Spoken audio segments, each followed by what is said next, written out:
She looked at me with red, swollen eyes and whispered the words that would change both our lives forever: "I'm pregnant." He left me. In that moment, standing in my tiny apartment kitchen with coffee growing cold between us, I had no idea that my response, "You're not doing this alone," would lead us down a path neither of us could have imagined. Before I continue with Sarah's story, I want to ask you something. If you've ever felt abandoned, if you've ever had to be stronger than you thought possible, or if you believe in the power of friendship to change lives, please hit that like button. And subscribe to this channel, because stories like these, real, raw, and full of hope, are what we share here. Now, let me take you back to where it all began. Sarah and I had been friends since college, the kind of friends who could go months without talking and pick up right where we left off. She was the spontaneous one, the dreamer who believed in love at first sight and happily ever after. I was the practical one, the planner who color-coded my calendar and kept backup plans for my backup plans. We balanced each other perfectly, or so I thought, until that September morning when she showed up at my door at 6 in the morning, mascara streaking down her face. I had been getting ready for work, running through my mental checklist for an important presentation, when I heard the frantic knocking. Through the peephole, I saw Sarah in yesterday's clothes, her usually perfect hair a tangled mess. My heart dropped. I knew before I even opened the door that something terrible had happened. When I let her in, she collapsed into my arms, sobbing so hard I could feel her whole body shaking. For several minutes, she couldn't even speak. I just held her, stroking her hair like my mother used to do for me when I was a child, waiting for the storm to pass. When she finally pulled away and looked at me with those devastated eyes, I led her to the couch. I made coffee, though my hands were trembling, trying to prepare myself for whatever news she was about to share. Cancer, I thought. Or maybe her parents. Sarah's parents were her whole world, and the thought of losing them would destroy her. But when she finally spoke, the words hit me like a physical blow. "I'm pregnant," she said, her voice barely above a whisper. Then, after a pause that felt like an eternity, Marcus left me. Last night. He said he's not ready to be a father, that this wasn't part of his plan, that I should take care of it. She couldn't even say the word abortion. The way she said take care of it was so clinical, so cold, so completely opposite to everything Sarah was. Marcus. The man she had been dating for 3 years. The man she talked about marrying. The man who had seemed so perfect with his fancy job and his charming smile and his promises of forever.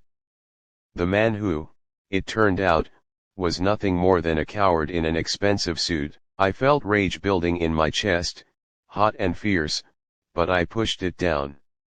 Sarah didn't need my anger right now. She needed my support. I took her hands in mine, looked her straight in the eyes, and said the words that would become our mantra for the next year: "You're not doing this alone." At that moment, I had no idea what I was promising. I had no idea how much those 6 words would cost me, how much they would change me, how much they would ultimately give me. All I knew was that my best friend needed me, and I wasn't going to let her down. The first few weeks were the hardest. Sarah moved into my spare bedroom, the one I had been using as a home office. We boxed up my desk and filing cabinets and transformed it into a temporary sanctuary for her. She would wake up in the middle of the night crying, and I would hold her until she fell back asleep. She couldn't keep food down because of morning sickness, which was a cruel misnomer because it lasted all day. I learned to keep crackers on her nightstand and ginger tea brewing constantly. I called in sick to work for the first time in 5 years to take her to her first prenatal appointment because she was too afraid to go alone. That appointment was when everything became real for both of us. We sat in the waiting room surrounded by glowing couples, the fathers-to-be with their hands protectively on their partners' bellies, whispering sweet things and sharing excited smiles. Sarah's face crumpled, and I knew she was thinking about Marcus, about how he should have been the one sitting beside her. I grabbed her hand and squeezed it hard, trying to transfer some of my strength into her trembling fingers. When the ultrasound technician spread the cold gel on Sarah's barely rounded belly and we saw that tiny flutter on the screen, that impossibly small heartbeat pulsing with stubborn determination, something shifted in both of us. The technician smiled and said, "There's your baby," and Sarah burst into tears. But this time, they weren't just tears of sadness. There was something else there too, wonder, maybe, or the first fragile stirrings of hope. "I can do this," Sarah whispered, more to herself than to me, her eyes fixed on that grainy black and white image. "I can do this." And I knew, watching her in that moment, that she was right. She could do this. We could do this. But knowing we could do it and actually doing it were two very different things. The challenges came fast and relentless, like waves in a storm. Sarah's job was demanding, and pregnancy exhaustion made it nearly impossible for her to keep up. She was a graphic designer at a competitive firm where staying late and working weekends was the norm, not the exception. Her boss, a woman who had proudly proclaimed she never let motherhood slow her down, made it clear she expected the same from Sarah. When Sarah asked for more flexible hours, she was told that everyone has personal challenges and that the company needed team players. The stress was eating Sarah alive. I would come home from my own job to find her hunched over her laptop, dark circles under her eyes, working on projects that her colleagues should have been handling. "I can't lose this job," she would tell me. "I need the health insurance. I need the income. I have to prove I can do this." But I could see what the pressure was doing to her, the way she was disappearing into herself, becoming a shadow of the vibrant woman I knew. Things came to a head 4 months into her pregnancy. Sarah fainted at work. One minute she was presenting a design concept to a client, the next she was on the floor. They called an ambulance, and I got the terrifying call at my office. I left my meeting mid-sentence and drove to the hospital with my heart pounding so hard I thought it might break through my chest. When I got there, Sarah was lying in a hospital bed, hooked up to monitors, looking so small and fragile. The doctor said she was dehydrated and exhausted, that she needed to reduce her stress levels immediately or risk complications with the pregnancy.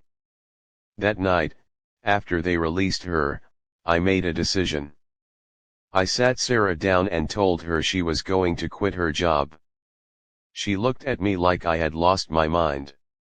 "I can't," she protested. "How will I pay for anything? How will I afford the baby? I can't be a burden on you." But I had already thought it through. I had savings. I had a good job with benefits. We could make it work for a few months while she focused on her health and the baby. We could figure out the rest later. "You're not a burden," I told her firmly. "You're my family. This baby is my family. And family takes care of each other." It took hours of convincing, of showing her my budget spreadsheet, of promising her that I wasn't sacrificing anything I couldn't afford to give, before she finally agreed. 2 weeks later, she handed in her resignation. I saw the relief wash over her face, but also the fear, the uncertainty of depending on someone else, of not being in control of her own life. With work off her plate, Sarah began to transform. The color returned to her cheeks. She started sleeping through the night. She began to talk about the baby not with dread but with cautious excitement.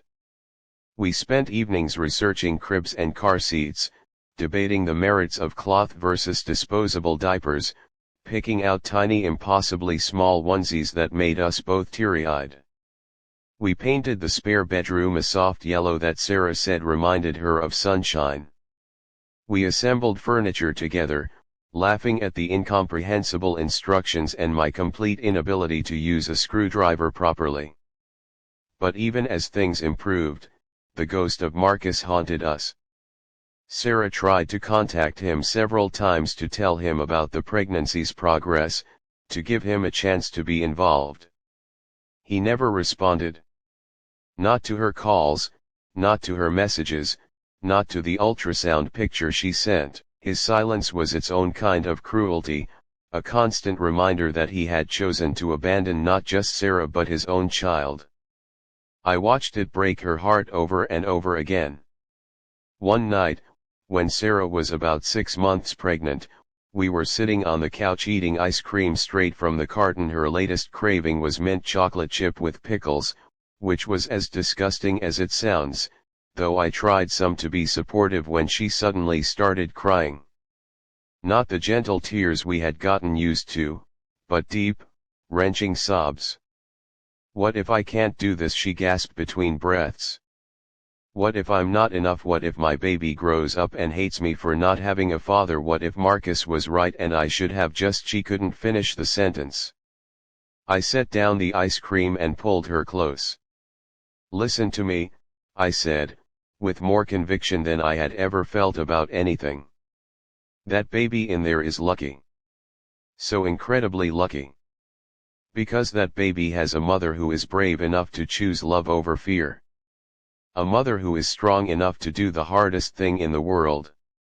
A mother who is fight.